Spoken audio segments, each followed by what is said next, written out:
So you may not have all the knowledge on Twellman's failed move to England, but I do. Not all of it, but I got a lot. I got a lot here. And some of it is coming from a couple of really good sources that I found for this episode. One of which is an article called Taylor Made for Preston by Joe Drabel of Sky Sports. Another is an article called Taylor Twellman Tells His Side of the Story After Preston Move Was Famously Blocked by Ollie Dawes of Deepdale Digest, as well as grabbing some information as well from Wikipedia and Transfer Market, as always. So, in January 2008, a wild transfer saga kicks off between the New England Revolution, Taylor Twellman, and Preston North End, which would see the star MLS man enraged as his move was rejected by the Revs and MLS. It's crazy to see how far the league has come from then to today. To put this into perspective, imagine that in January 2024, so just before this 2024 MLS season kicked off, Rotherham United, sitting 24th in the championship, comes in to make a wild bid for Carl's Heel, star of New England Revolution and MVP only 3 seasons prior. Well, that was the exact situation going on with Twellman in 2008. Preston were only a few seasons removed from being in the Premier League, but at the time of the move, Preston was sitting bottom of the championship, below teams like Scunthorpe United and Colchester United. Yet Twellman was enraged that the move was blocked. I'd imagine Preston would be enraged as well, because they would be getting a steal in this case with Twellman, who was the 2005 Golden Boot winner and MVP, and one of the best, if not the best, strikers in the league, even prior to the 2008 season. Preston had originally bid $1.7 million, but the bid was rejected. Further bids were made until the price got up to $3.5 million, which was also rejected. Had this move gone through at $3.5 million, it would have been the second highest transfer fee in MLS history at the time. That amount was so good for the league that Twellman was actually quoted as saying, I had two houses picked out already. My bags were packed and ready to go because I just didn't think they were going to say no to that number. A big payday for the league, and still seemingly a win-win, as Preston will get a very talented player for a reasonable price. Even better, it's another win for Twellman himself, as he is quoted in the Sky Sports article as saying that his salary would have tripled by moving to Preston. So if everybody is winning, why is the move being rejected? That's the question Twellman was certainly asking, as the anchored star for the Revs was quoted by Sky Sports as saying, I'm everywhere from confused to mad because I don't know where I am on this. It's at the point where I feel they've got to compensate me, whether it's with money or more guaranteed years. I just want something to happen.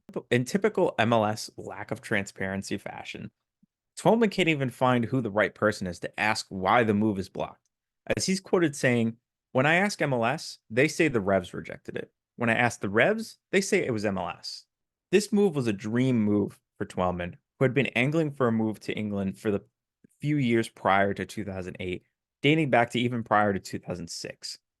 Twellman was quoted as wanting the move to England as he felt his game would fit the style in England very well, plus he can get paid more than in the still very new MLS league.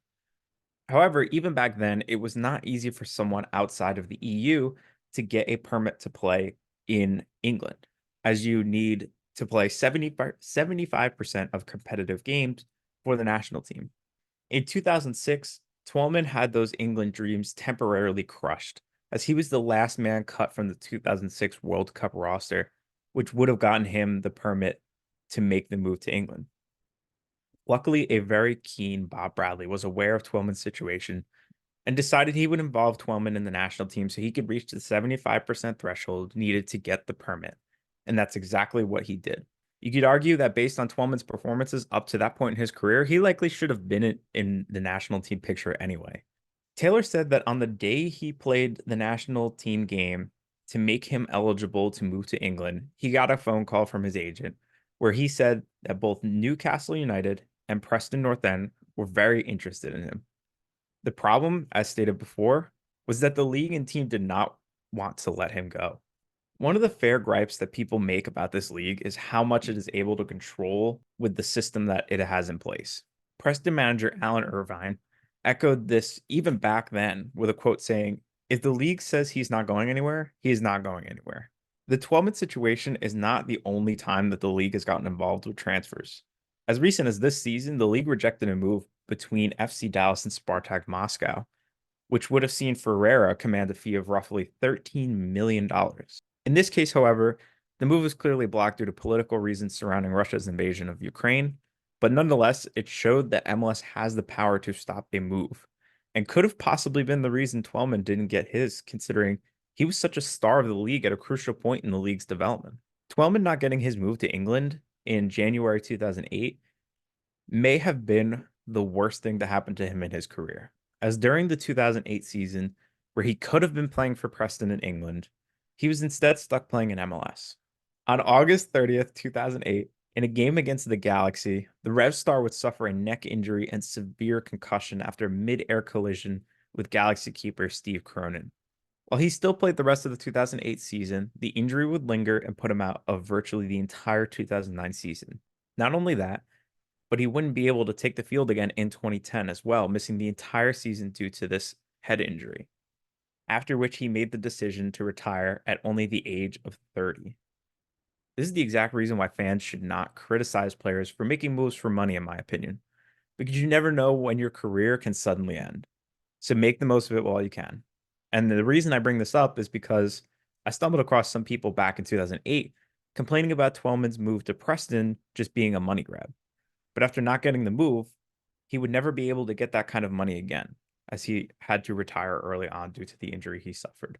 While Twellman today is still one of the greatest strikers and players in MLS history, his career might be one of the biggest what ifs in history, both imagining what could have happened in MLS if he didn't get injured, or if he got that dream move to England.